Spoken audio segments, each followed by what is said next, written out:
guys! Welcome to my vlog! Kaliko Tintin. Yes, for today's video, gagawa tayo ng musubi recipe. At syempre, episode 4 na tayo sa ating Cooking in a Mo show. Tara, samahan niyo ko.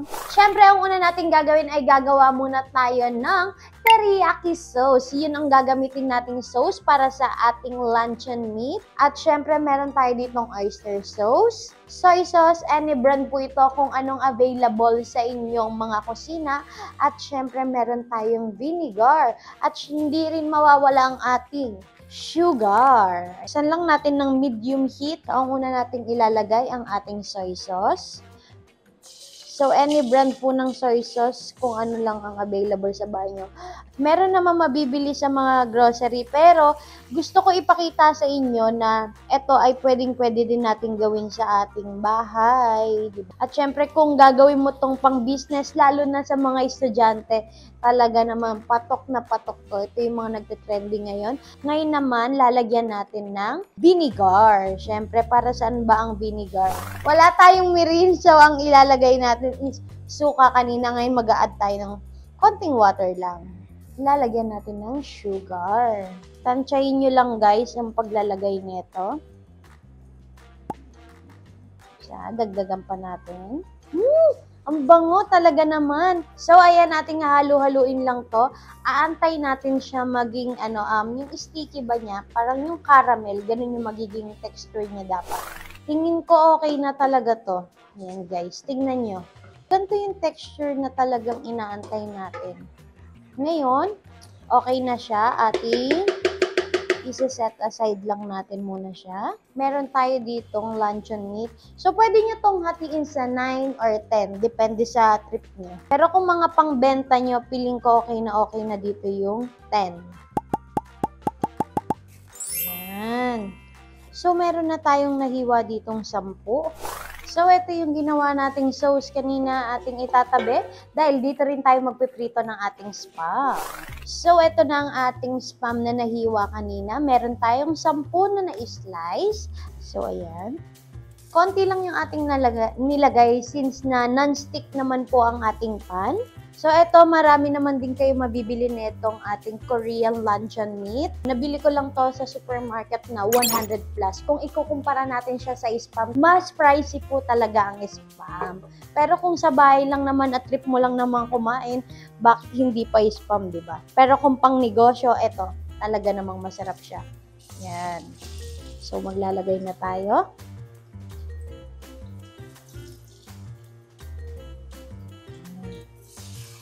Antay lang natin mag-medium brown ang ating mahiwag ng luncheon meat. Alam nyo ba guys na sabi ng mga nakakatanda sa atin na kapag nagluluto daw tayo, i-feel natin ang pagluluto. Kaya ito, sumayaw-sayaw muna tayo habang nag-aantay tayo. Diba? Yung iba kasi kumakanta. Kasi ang sabi nila, mas sumasarap ang pagluluto kapag talagang bukal na bukal sa iyong puso. Ayan! Ayan! Mahina pa to pero tumatalsik talaga siya. Ayan!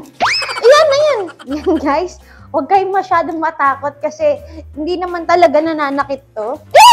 So yun na nga, habang inaantay natin ang last batch ng ating luncheon meat, ididip ko na rin dito sa ating ginawang teriyaki sauce ang mga naunang natin na prito.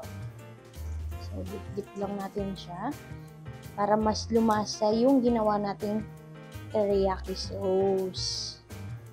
So, ito, yung huli is okay na rin siya.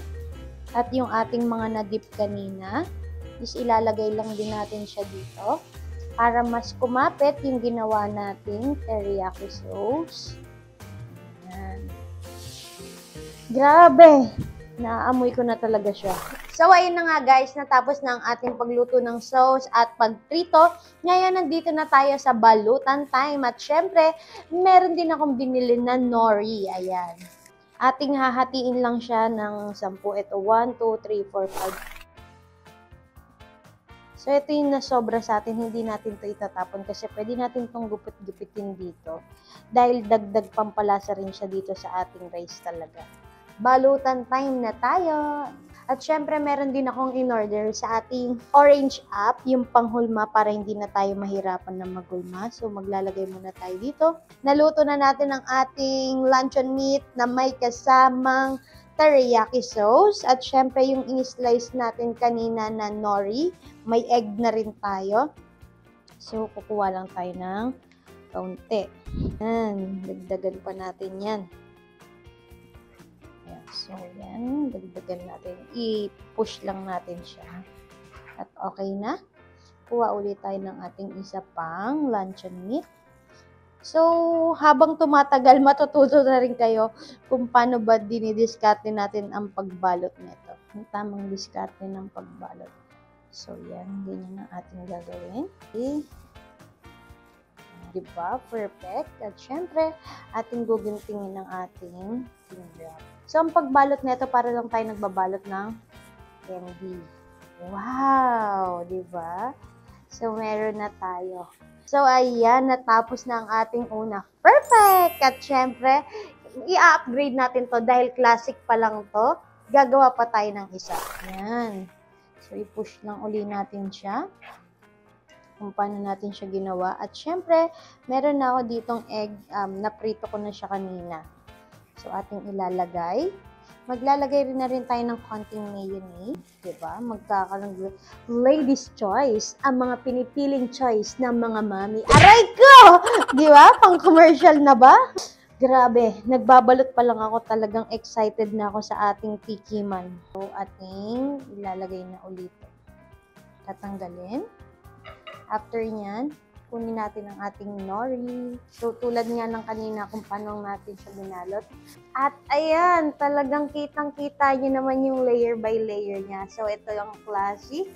At ang ating with egg. Siyempre, dadako tayo sa tikiman time! So, ayun na nga guys, nandito na tayo sa ating pinaka-paboritong episode, ang tikiman time! Siyempre, meron tayong with egg at may classic tayo.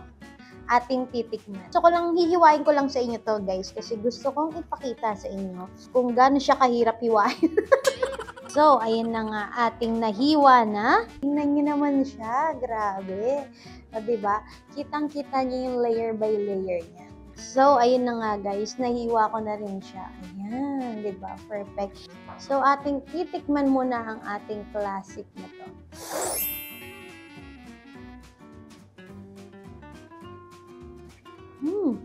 Walang halong ang sarap niya talaga. So, titikman naman natin yung may egg. So, ating titikman naman yung may kasamang egg with mayonnaise.